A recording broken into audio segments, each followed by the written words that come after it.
be able to do it. By the way, just to be even more, say something additional to this, suppose that I wanted to find the minimum and the maximum value of a column, and I had an index on that column. To get the minimum value, I look on the far left of the tree. To get the maximum value, I look on the far right of the tree. I don't even have to scan all the values. I know that the smallest is on the far left. I know the biggest is on the far right. Bam, I've got the values. So those trees are great for finding minimum and maximum. Really terrific in that case. Assuming that it's the first column in the index. It could be on multiple columns, but assuming it's the first column, I'm immediately done. The second column, it's a little bit more complicated. Right, because the biggest value can appear, if it's the second column, the biggest value can appear anywhere inside the tree. If I have an index on A and B, then the biggest V value or the smallest V value can appear anywhere inside that tree. What if I have a group by? Well, here's a way of doing it, and you know what I'm going to change it to in a second. I can go ahead and I can sort by the group by column, and then I can scan the sorted relation and then compute the aggregates for each one of the groups, okay? And by the way, the immediate improvement you can see is, why am I sorting and then aggregate? Why don't I aggregate as I find ties as part of the sort? If I'm trying to go ahead and I'm trying to get the sum as an example, when I find ties doing my sort, I don't have to keep everything around. I can just keep the sum. I can keep only what I need for my aggregate operations. Of course, there can be multiple aggregate operations, and sometimes you may need the group by attributes as well, or other expressions, but I can do it as I go. As I sort by the group by attributes, I can just keep the things that I care about and not have to keep anything else, and I don't have to keep all the values on the aggregate. I can aggregate continuously as I go. Question about that? I can get the sum of salaries as I go. I have multiple people who are in the marketing department. I just keep track of what the sum of their salaries. People in the engineering department, I just keep track of the sum of the salary as I sort. I don't have to keep track of the individual values. Anytime you see a sort and it's not an order by, you should scratch your head and say, why don't I use hashing instead?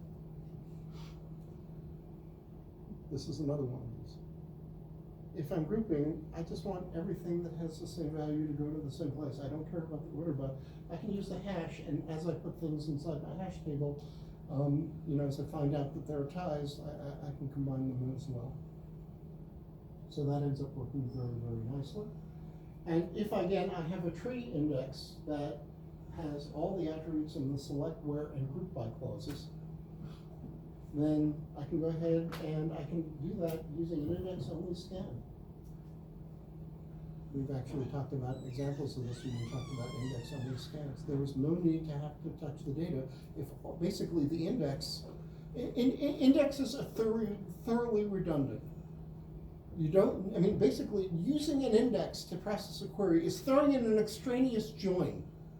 You're doing a join with the index to be able to get the data. That's really what using an index does, except it can make it faster by getting rid of irrelevant things. But it makes it even faster if you can use the index and not even have to touch the actual data itself. So again, you can think of throwing an index into your plan as throwing in an additional join with the index, which is totally unnecessary, except it makes performance better. So using an index can make things quite a bit faster. And again, if all the attributes you care about are in the select where group by clause, what do you need the other attributes? You don't. You can just use the whole thing by using the index. And if the group by attributes are a prefix of the index's search key, then that's great. You use the index and you get things in group by order. And even if you can't get, even if not all the attributes that you want are in the index, you still get a win. So the situation is, I have a group by AB. I also want CDE, but I have a group by AB. Maybe some other things as well, ABZ. I don't have enough stuff. I really want to touch the data to be able to get my answer. But what I can do is I can touch the data in group by order because I have a group by AB. The index is on ABZ. I touch the tuples in order of AB, I get my value for each, for A1, B1, I get, the values by touching the tuples from A1, B1, and then I go on to A1, B2, and A1, B3, and then A2, B5, and whatever it is that I have. But I touch the things in group by order, which means I get the value for each group without having to sort, because I get all the tuples in the group, and then all the tuples in the next group, and then all the tuples in the next group, and that may sometimes be a good way of doing it. Optimization has a lot of names in it. A lot of it depends. Okay, we're going to see something again which will remind those of you familiar with MapReduce incredibly with MapReduce. How you deal with aggregation state handling in general. So basically we're going to have notions of an init, a next, and a finalize that get the aggregate value. Here's a query. So what we're going to do is we're going to get the average salary in each department from the employees table, where you have a field called dname, which is the department, and you have a field salary for each employee. So for each employee, you know his or her salary and department. So you want to get the average salary. Pretty easy query. Here's how you do it. Here's an employees table. Subset of the employee. We've got a lot more employees than that. I'm not showing you some of them. The rest of the data is confidential, so you don't get to see it. And then you have a hash function where we're going to hash based on the department name, and we're doing something simple. We're hashing the dname, and we're taking it mod 4. I will remind you that any character string can be regarded as a number. So an example of the sort of trick that you use to play with hashing is the character string's a number. You can XOR the words of the character string together with each other to get something which is a 32-bit number, and then you can play games with taking, mod prime, typically not mod 4, but, the usual games that you play with that. They're variations of it. You've probably seen the AX plus B kinds of examples for how you can play with it, but this isn't an algorithms course, so you should know how to play with the universal hash functions from 101 or something like that. Anyway, just as a simple example, in this particular case, we've got 4 hash buckets. So what we're doing in this case is we've got the hash table, and so each of the things gets put in the hash bucket. You may have to rehash in cases things, end up getting too big, but let's just assume that everything fits into memory nicely and there aren't too many things inside this thing. So, and basically, it's not based on the number of tuples, it's based on the number of departments. Knowing how many departments there are can help you, although there still can be skew. Skew won't hurt you. If there are lots of people, if there are 10,000 people in the toy department and 3 people in the shoe department, it's not a big deal because all you're keeping track of is the aggregate value. You will have exactly 1 tuple in your answer per department. Knowing column cardinality matters a whole lot here, how many different values there are for the department in terms of the construction of the hash table. And so you end up putting all this stuff together, and so you would discover that there are it's a situation where to be able to get the average, you can't incrementally get the average, but you can incrementally get the count and the sum. Try it at home. You can't get the average incrementally, just like keeping track of average, but you can get count and sum. And what's the average? Sum divided by count. So you keep track of the count. There are 2 people in the toy department, there are 2 people in the shoe department, however many there are as you go. You keep track of the sum. You don't have to keep all the tuples around. You just keep the aggregates. Count as you go, the sum as you go. 1 tuple per department. That's all you need. And so that's how you can figure this out. And when you finish, what do you do in that? You basically set this up so you can calculate everything 0.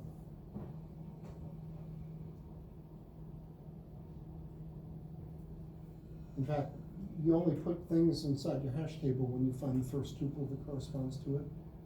If there's nobody in the engineering department, you don't try to divide by 0. You don't start up a thing for the engineering department. You can just go ahead and just create things as you go for the departments that actually exist. So pretty easy to get min, max, sum, average, count, et cetera, et cetera. Median is a little bit more complicated. Hope you know how to get the largest value and,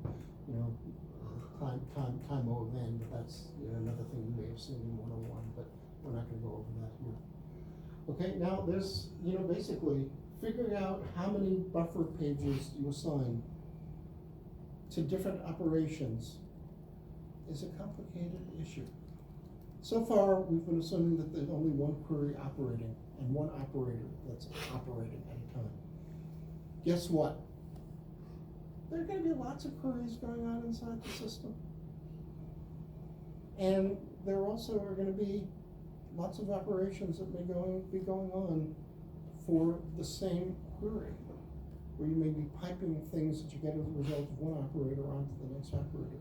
And so it may be, assuming that you're sharing memory even with yourself, you have to figure out how many buffers you give to what part of what query. And frankly, to talk more realistically, you have to figure out what degree of parallelism you give to each individual query. I've got lots and lots of processors, lots and lots of cores, lots and lots of memory, but it's not infinite. You know, how much do I assign to each query? How much do I assign to each operation per query? You know, it may be big, but it ends up not necessarily being infinite. And there also may be updates going on, various things that play with there. Again, the pattern of how you do scheduling and how you deal with concurrency is a tough issue. We'll talk a little bit about this later in the term, but it's a really advanced, exciting problem. There are also things that we've talked about early on in the course having to do with, you know, LRU things. So database systems like to control a lot of this stuff, as we've talked about it, because now you know about the nested loop join. And I'll repeat an example I talked about at the beginning of the course about buffer management. I've got, as an example, I've got 100 blocks. My outer relation has whatever number of blocks it is. My inner relation has 100 blocks in it. If I'm going ahead and doing something where I read in my first block of my outer relation, I read in the first 99 blocks of my inner relation, everything's hunky-dory. It's a word I haven't used in a long time, hunky-dory. Everything's good. You've got 100 blocks, you've got one for the outer, 99 for the inner, and then you try to deal with the 100th block for the inner, using your nested loop join. You have to throw something out. Well, I just touched the outer block for the block for the outer guy. I keep touching that one. I'll get rid of block 1, so I can read in block 100. Terrific. Now I want my second tuple or my second block from the outer relation. What do I need? The first block of my inner relation, the one that I just threw away. This is the kind of thrashing, sequential flooding or thrashing that ends up going on, where I always want what I just threw away next. It can end up being really bad. So understanding how many blocks you're going to need to process a query, and understanding which blocks you don't care about in the execution, and which blocks you're going to care about, again, very soon, something that the database understands but the operating system does not. So, you know, most recently used versus recently used, basically the database, likes to be able to control that, or at least leverage the operating system in a way that ends up working to the database's advantage. Traditionally, databases have tried to manage the buffers themselves.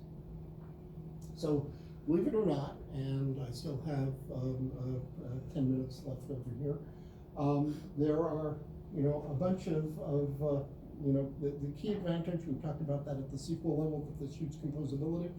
We've now talked about the individual operators. We're going to start about talking about optimization, but the point is that you can go ahead and compose together plans for execution, just as you can compose together SQL. If I have a plan for executing a particular operator, here are two things that I can do. I can get the entire answer to that operator and ship that over a number of tuples at a time, or maybe the whole thing, to the next operator.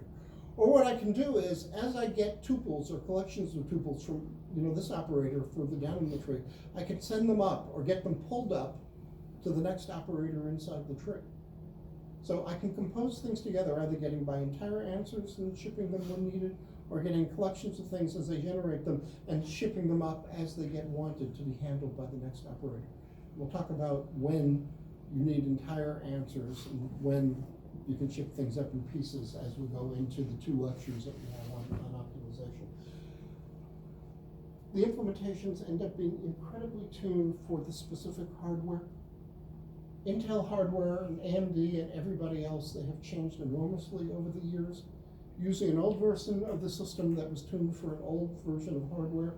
The reason that so many systems are now willing to use sequential scan rather than using indexes in certain cases is because things can be so darn fast on sequential scan, and you can break things up into small pieces so that, in fact, so much fits inside memory that a lot of the things we've talked about are important to know, but they correspond to old style ways of dealing with things. It doesn't say indexes aren't important, but there are fewer indexes than there used to be in many cases because, again, of NUMA considerations and the fast speed of being able to do scan. Every one of these operators has a whole bunch of different ways it can get executed. Putting those things together combinatorially is hard. It's not like you can say this is always better than that. Well, frankly, there have been joint operators where people said, I don't want to bother using this. Then they get ignored in a particular generation of hardware or a particular system. So you have to consider all the different ways that things can get executed, but the number of ways is combinatorially ridiculous, even with 3 or 4 way joins. So there have to be ways of reducing the thing down. The heuristics that are used in practice, like not doing Cartesian product and pushing down predicates, and in general, not always, but in general, pushing down predicates. And again, not bothering to keep around extraneous columns, so avoiding the irrelevant is good. By the way, we've already seen an example in which pushing down predicates may be the wrong thing, that if I have an index on a column, I may want to go ahead so we have this case. We have, a situation where we had a join between reserves and sailors, and we're joining based on SID. And we had a predicate rating equals 5 on sailors. So again, I remind you, I won't put up the slide, but we had a join between reserves and sailors, and we had a predicate on sailors that rating equals 5. But because we can access sailors using an index on SID, let's say a hash index on SID, we would access the matching sailor, and then we would apply the predicate that rating equals 5, because that was a better plan than going through all the sailors and getting only the things where rating equals 5. Again, we can talk a little bit more about that next time. I may put up that slide and remind you about how that works. So pushing down predicates is a really good thing to do. I will give you, just for the heck of it, one other situation in which pushing down a predicate may not be a good thing to do. Joins get rid of irrelevant stuff. If I take R join S, not everything in S may have a match inside R. I'm doing a inner join, not an outer join. So when I do R join S, not everything in S may end up having a match. Suppose that I have a really expensive predicate on S. I'm seeing whether or not Nancy Pelosi's picture appears inside a picture, inside a photograph. Technology to do that, but it's not cheap. I don't want to go through all my photographs to be able to figure it out. So if I'm taking a join of something where I look for articles that appeared in the San Jose Mercury News, and I want to find things, instead of looking through all my photographs, I'll only look for the photographs that appeared in the San Jose Mercury News. That'll reduce which things I have to check on, and then I will only check those to see whether or not Nancy Pelosi figured out inside them. So predicate pushdown is a great thing to do, but basically these are 2 reasons why you may not want to do it immediately. One is that, again, you're doing a join with something else, and accessing based on that join may be better than scanning and doing the predicate. Another is the predicate ends up being expensive. So all that is there. I'm not going to start on the optimization lecture. This lecture is posted. Reminder, this lecture is not, well, anything that we've already talked about before this lecture could be on the final. Sorry, if I've duplicated material that I talked about, it still can be, sorry, on the midterm. If I've duplicated material that I've already talked about, that can end up being on the midterm. New material on this lecture will not appear on the midterm. And the remaining 2 minutes, I will say something briefly. And, are there any questions? Any answers? I will just briefly tell you about the extra credit on the project 2. Number 1, there's an add of an attribute. Number two, there's a drop. I forget whether it was drop or delete or whatever of an attribute, how you do that.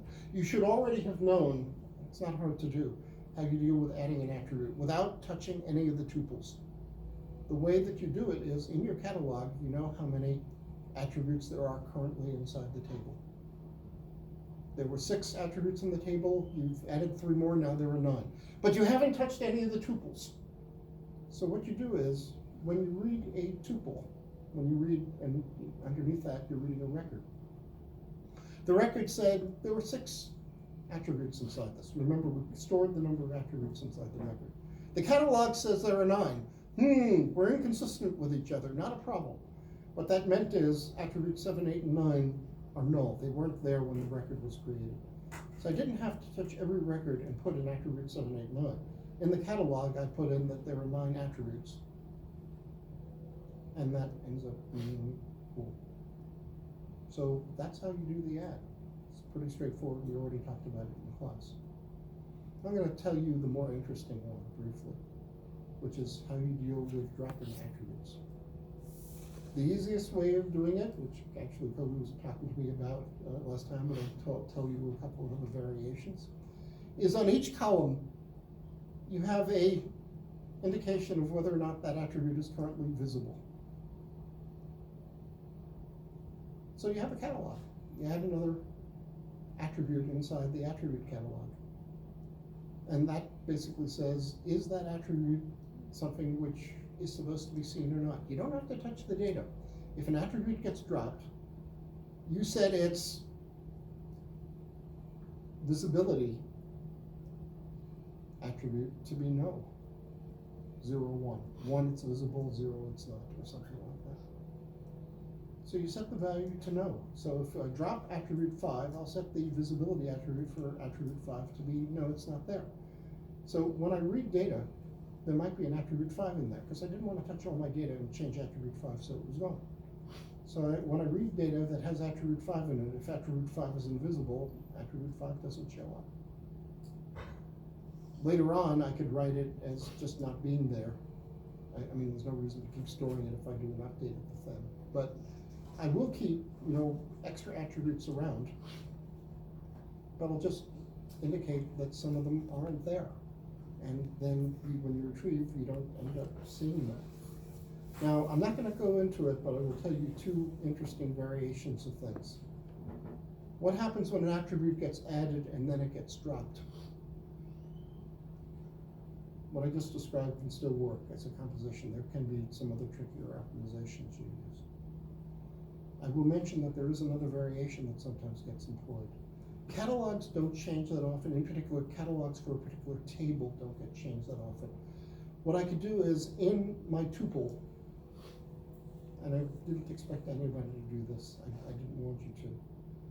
I could keep something which says, here's the version of the catalog for my employees table that I used to create this tuple. I used catalog version 39. And later on I'll have catalog version 40, and later on I'll have catalog version 41. I'll have things inside my catalog which says what was in there for each version. So for each tuple, I'll indicate which version of the catalog for that table I kept around, and then I can look that up to figure out what's going on, what the attributes are that exist inside it.